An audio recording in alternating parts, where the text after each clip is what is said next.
মজলিস, বাংলাদেশ খেলাফত মজলিস।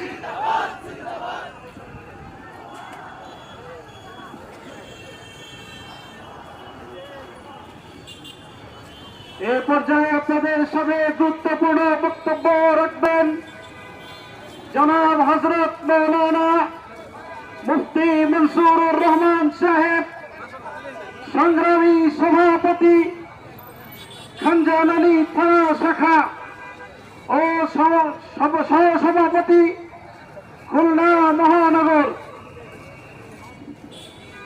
হামিদা ও সালিয়া ও সালিমা।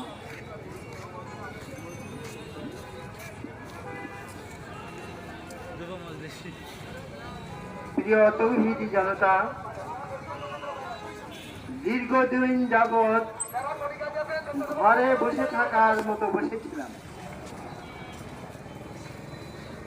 মাঠে ময়দানে কোনো কথা বলার সুযোগ ছিল না, মসজিদেও ছিল না, মাঠে ময়দানেও ছিল না। গলা টিপে ধরা হতো যে আপনি কেস খাইতে চান না আপনি মিছিলে যাবেন। মসজিদ থেকে বের হয়েছি, সাথে সাথে কি মোটরসাইকেল নিয়ে উপস্থিত। খুলনার কোন সমাবেশে আমাদের অংশগ্রহণ করতে দেওয়া হয়নি। এলাকায় কোনো কথা বলতে দেওয়া হয়নি।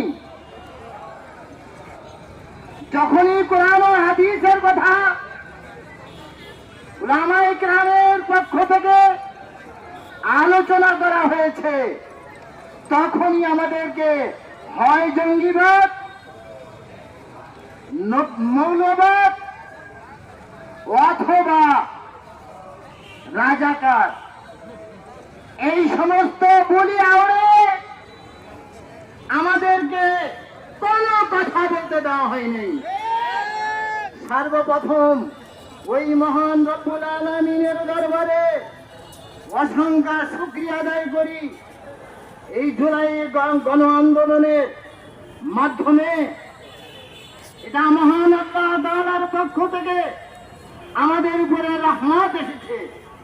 এদেশের ছাত্র জনতা, স্কুল কলেজ ভার্সিটি মাদ্রাসা সকল সর্বস্তরের তৌহিদি জনতা